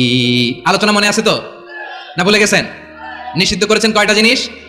1 নম্বরে অশ্লীলতা, 2 নম্বরে মুনকার তথা সব মন্দ কাজ, 3 নম্বরে আল বাগি, সীমা লঙ্ঘন, ক্রসিং দ্য লিমিট। সীমা লঙ্ঘন করা ভালো না। We all should know our limits. চিল্লায় বলেন ঠিক কিনা? একই আয়াতে আল্লাহ বললেন, কুল ইন্নামা হাররামা রাব্বিয়াল ফাওয়াহিশা মা যাহারা মিনহা ওয়া মা বাতানা ওয়াল ইসমা ওয়াল বাগিয়া বিগাইরিল হক। অন্যায় ভাবে যে অবাধ্য হয়, যে সীমা লঙ্ঘন করে, তাদেরকেও আমি এটা হারাম করে দিলাম। সীমা লঙ্ঘন করা হারাম, সীমা লঙ্ঘন করা হারাম। আল্লাহ বারবার আমাদেরকে ওয়ার্নিং দেয়। যখন আমরা থামি না, তখন আল্লাহ ধরে, আর যখন ধরে তখন ছাড়ে না। ধরে না, ধরলে আল্লাহ ফেরাউনকে কিন্তু হুট করে ধরে নাই। আপনারা জানেন 9 বার ওয়ার্নিং দিয়েছে ফেরাউনকে। আল্লাহ তাআলা ওয়ার্নিং দিয়েছিল কয়বার? বীর চট্টলার বীর সেনানীরা আওয়াজ করে বলেন, ফেরাউনকে ধরার আগে ওয়ার্নিং দেওয়া হয়েছিল কয়টা? রাব্বুল আলামিন বলেন, ওয়ালাকাদ আতাইনা মূসা তিসআ আয়াতিন বাইয়িনাত, 9টা মুআজিজা দেখিয়েছি। 1 2 3 বারবার এইভাবে রিমাইন্ডার, ওইভাবে রিমাইন্ডার, এইভাবে নসিহত, ওইভাবে দাওয়া। ফাকুলা লাহু কাওলান লাইয়িনা, নরম করে বলো, সফট করে বলো, যত ওয়ে হতে পারে দাওয়া মেথোডোলজি। মুসা আলাইহিস সালামের সব অ্যাপ্লাই শেষ, 10মবারে যে আল্লাহ ধরছে। 10মবারে যে ধরেছে। এজন্য আল্লাহ বলেন, আমি সীমালঙ্ঘনকে পছন্দ করি না। কোরআনের অন্য আয়াতে বাগীকে বলা হয়েছে আল ইতিদা, সীমালঙ্ঘন যারা করে তাদেরকে আল্লাহ বলেছেন মুতাদিন। ওয়াকাতিলু ফি সাবিলিল্লাহিল্লাযীনা ইউকাতিলুনাকুম ওয়া লা তা'তাদু ইন্নাল্লাহা লা ইউহিব্বুল মুতাদিন। আমি সীমালঙ্ঘনকারীদেরকে কোশ্চিনকালেও পছন্দ করি না। আমরা যেন সীমালঙ্ঘন না করি, রাজি আছেন তো? যে কোনো ক্ষেত্রে ইবাদতে যেন সীমালঙ্ঘন না করি। অনেকে আমরা ইবাদতে সীমালঙ্ঘন করে ফেলি। বিশ্বনবী সাল্লাল্লাহু আলাইহি ওয়াসাল্লাম যেটা শিখিয়েছেন এর বাইরে যে অতিরিক্ত বুজুর্গ হতে চায়, এরকম আছে না নাই? করা যাবে না, কোনো ক্ষেত্রেই সীমালঙ্ঘন করা যাবে, এমনকি যুদ্ধক্ষেত্রেও না। বিষ্ণু ইসলাম বলেন, খবরদার যুদ্ধক্ষেত্রেও সীমালঙ্ঘন করো না। কি সুন্দর ইসলাম আমরা পেয়েছি। বিশ্বনবী বলেন, খবরদার যুদ্ধের ময়দানে কোনো নারীর গায়ে হাত তোলো না, কোনো শিশুর গায়ে হাত তোলো না, কোনো গবাদি পশু হত্যা করো না, কোনো শস্য ক্ষেত্র ধ্বংস করো না, ইবাদতরত অন্য ধর্মের কোনো সন্ন্যাসীর গায়ে হাত তোলো না। বলেন সুবহানাল্লাহ। তাহলে আমরা সীমালঙ্ঘন করতে পারবো? প্রিয় ভাইরা, একটা সুখী, সমৃদ্ধ, শান্তির সমাজ, মানবিক সমাজ যদি আমরা গঠন করতে চাই, আমাদের আল্লাহর দেয়া কয়টা আদেশ মানতে হবে বলেন দেখি? সবাই বলেন কয়টা? আর বেঁচে থাকতে হবে কয়টা জিনিস থেকে? আওয়াজ করে বলেন কয়টা? আচ্ছা, আদেশ নাম্বার 1 কি ছিল বলেন? আল্লাহর আদেশ কি? 1 নাম্বার আদাল, ন্যায়পরায়ণতা। আমরা সুবিচার, সুশাসন, ন্যায় বিচার চাই কি চাই না? 2 নম্বরে কি ছিল? মাশাআল্লাহ, আওয়াজ করে বলেন 2 নম্বরে কি ছিল? ইহসান, আমরা যেন সবার প্রতি দয়া পরবশ হই, ইহসান করি। 3 নম্বরে কি ছিল? নিকটাত্মীয়দের দান করা, তাদের অধিকার প্রাপ্য বুঝিয়ে দেওয়া। পাশাপাশি 3টা জিনিস থেকে আল্লাহ বারণ করেছেন, নিষেধ করেছেন। তার প্রথমটা ফাহশা, অশ্লীলতা। অশ্লীলতার সাথে আমাদের কোনো সম্পর্ক। আজকের এই ঐতিহাসিক চট্টগ্রামের প্যারেড ময়দান থেকে আমরা যত ধরনের মা বাহারা মিনহা মা বাতান, প্রকাশ্য অপ্রকাশ্য, দৃশ্যমান অদৃশ্যমান, সব অশ্লীলতা থেকে নিজেদেরকে মুক্ত ঘোষণা করলাম। অশ্লীলতাকে আমরা না বলে দিলাম। আওয়াজ করে সবাই বলুন নো। অশ্লীলতার সাথে আমাদের কোনো সম্পর্ক। 2 নম্বর নিষেধাজ্ঞা কি ছিল? আল মুনকার, সমাজের যত মন্দ কাজ এগুলোকে আমরা প্রতিরোধ করবো। রাজি আছেন তো সবাই? 3 নম্বরে আল বাগী, সীমালঙ্ঘন। কোন মুসলিম সীমালঙ্ঘন করে না, এমনকি যুদ্ধক্ষেত্রেও না। আওয়াজ করে বলেন ঠিক কিনা? রাব্বুল আলামিন শেষে বললেন, ইয়াইদুকুম লাআল্লাকুম তাযাক্কারুন, আল্লাহ তোমাদেরকে উপদেশ দেন যাতে তোমরা শিক্ষা গ্রহণ করো। আমরা উপদেশ দেব, আমরা জোর করে কাউকে কিছু মানাতে চাই না। লা ইকরাহা ফিদ্দিন ওয়া যাক্কির ফা ইন্না যিকরা তানফাউল মুমিনিন। উপদেশ দিলে এটা মুমিনদের কাজে দেয়। লাস্তা আলাইহিম বিমুসাইতির ইন্নামা আনতা মুযাক্কির। নবী হে, আপনি রিমাইন্ডার দাতা, আপনি উপদেশ দিবেন। আমরাও বিশ্বনবীর এই হাদিসগুলো থেকে, কোরআনের আয়াত থেকে রিমাইন্ডার, এই কথামালা, বাণী বাহক হিসেবে এই বাণীগুলো আপনাদের সাথে কাছে পৌঁছে দিলাম। আমরা আল্লাহ তাআলার কাছে প্রার্থনা করি, আল্লাহ আমরা যেন আদল দিয়ে আমাদের সমাজকে গঠন করতে পারি। আল্লাহ আমরা যেন ইহসান করতে পারি, আমরা যেন নিকটাত্মীয়দের দান করতে পারি। আল্লাহ যত ধরনের অশ্লীলতা, অনাচার, মন্দ কাজ, সীমালঙ্ঘন, অবাধ্যতা থেকে যেন আমরা বেঁচে থাকতে পারি। আল্লাহ তাআলা আমাদের সবাইকে কথাগুলো বোঝার ও আমল করার তৌফিক দান করুক। হাযা মা ইনদি ওয়াল ইলমু ইনদাল্লাহ আলাইহি তাওয়াক্কালতু ওয়া ইলাইহি উনীব।